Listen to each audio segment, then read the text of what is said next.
उदय सामंत यांनी नांदेड येथील कार्यक्रमात बोलताना मोठं वक्तव्य केलं. शिवसैनिकांची एकच इच्छा आहे, एकनाथ शिंदे मुख्यमंत्री झाले पाहिजेत, असे ते म्हणाले. शिंदे यांच्या नेतृत्वाखाली पक्ष अधिक मजबूत झाला असून कार्यकर्त्यांमध्ये त्यांच्याबद्दल प्रचंड विश्वास असल्याचेही त्यांनी नमूद केले. त्यांच्या या वक्तव्यानंतर राज्यातील राजकीय वर्तुळात नव्या चर्चांना उधाण आले आहे. आगामी राजकीय घडामोडी आणि नेतृत्वाच्या प्रश्नावर पुन्हा चर्चा रंगू लागली असून या विधानाकडे सर्वांचे लक्ष लागले आहे. मी वापस आल्यानंतर सविस्तर माहिती देतो. आता खरं स्वतंत्र गटाची मान्यता सभापतींनी दिल्याचं कळतंय, तुमची काय माहिती आहे? नाही, मला देखील तेच कळतंय, परंतु मला असं अपेक्षित होतं की सकाळपासून मी तर दौऱ्यावर होतो, तुमच्याकडनं मला अधिकची काहीतरी माहिती कळेल. या उद्देशानं मी सांगितलं होतं की आपण संध्याकाळी आल्यानंतर बोलू.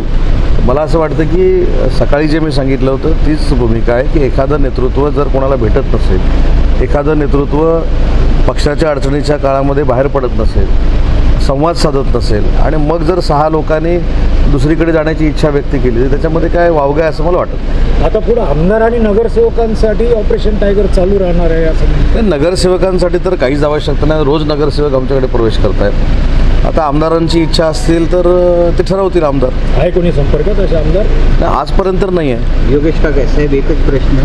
आता महायुतीमध्ये मोठा भाऊ जो आहे तो शिंदेगड झालेला आहे, 13 खासदार आलेले आहेत.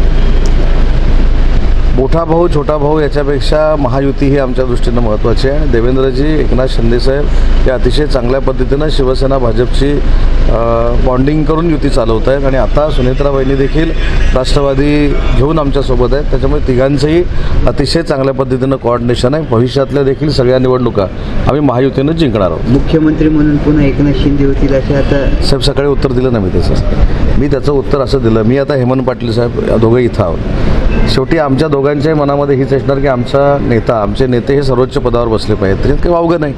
भारतीय जनता पार्टीचे नेते म्हणतील त्यांचे नेते बसले पाहिजेत, राष्ट्रवादीचं म्हणणं त्यांचे नेते बसले पाहिजेत.